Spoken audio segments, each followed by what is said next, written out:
So I want to start broadly with what we were just talking about there, about central bank policy. I'm fascinated by the past 10 years, where central banks had to go with the cost of borrowing to stave off what we feared was the absolute worst after the financial crisis.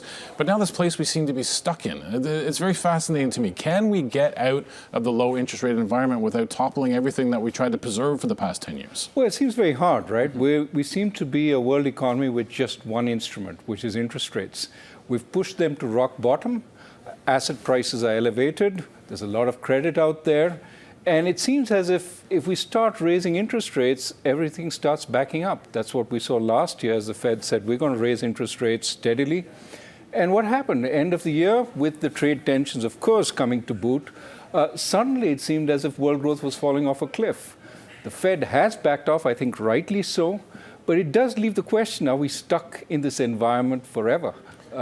And the big question, too, and I know we're grappling with this country, and I know others are, this idea of what a neutral rate is, what normal looks like. And maybe it's not the normal that we knew in the 80s, the 90s, the 70s. Maybe things have changed dramatically because of what we suffered through 10 years ago. Well, it certainly seems to be the case that we require a lower real interest rate to get the kind of economic activity that we want for full employment.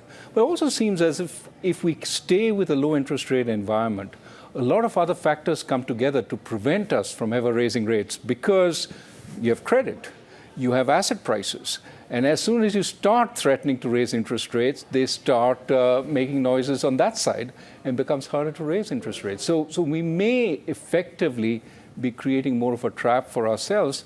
Only time will tell if we have other exogenous sources of growth. What is perturbing is global growth is so weak after 10 years of one kind of stimulus or the other.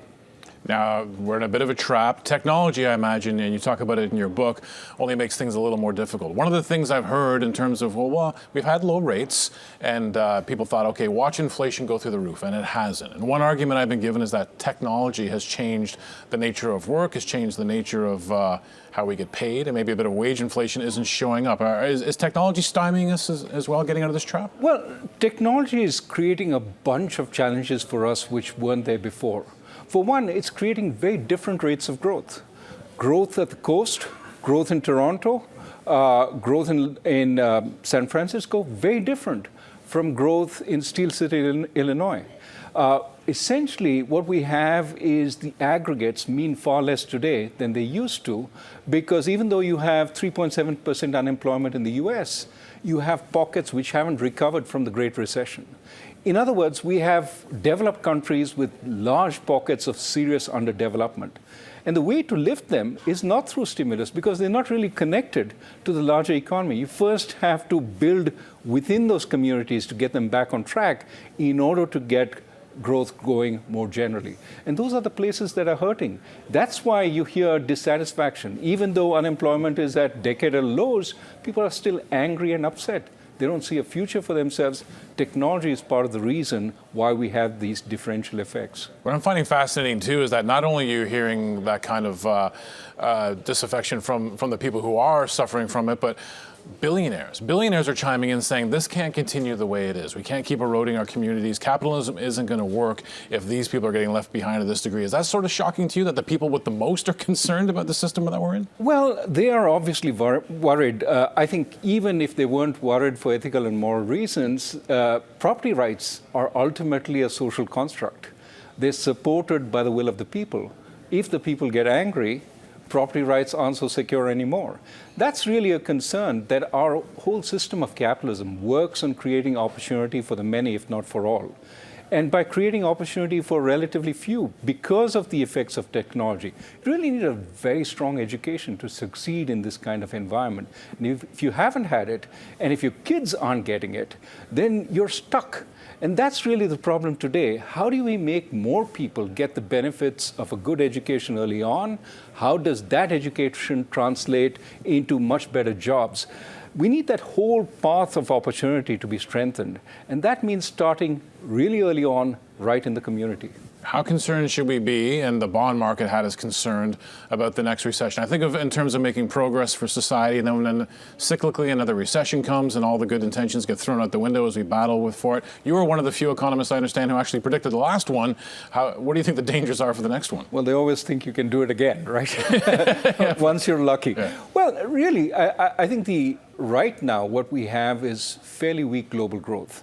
And policy uncertainty is adding to it, right? The trade imbroglio between the US and China is creating uncertainty about investment. Why would I put any new investment in the ground when I don't know if my competitor is going to either have a 20% cost advantage or a 20% cost disadvantage, depending on where they locate?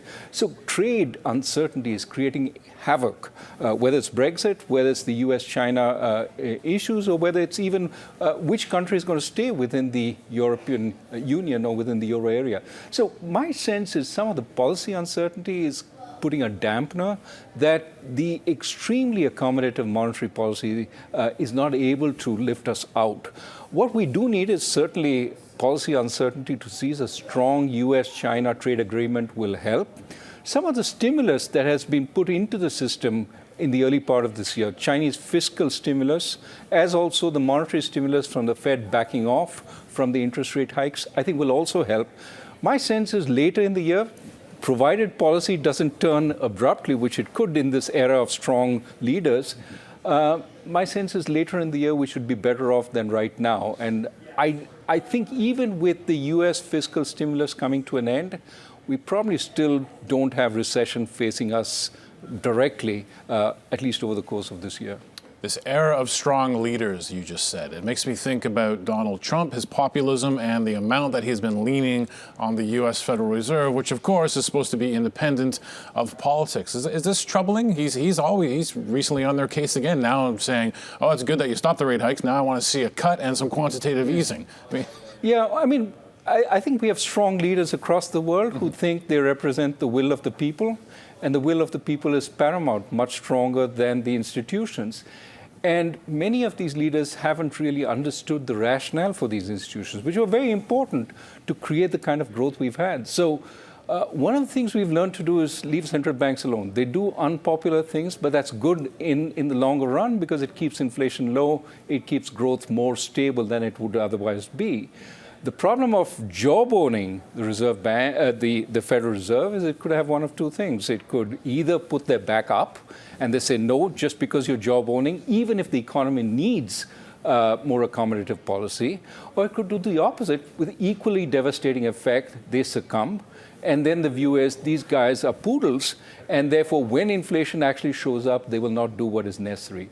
Both outcomes are problematic, which is why leaders have stayed away from commenting thus far.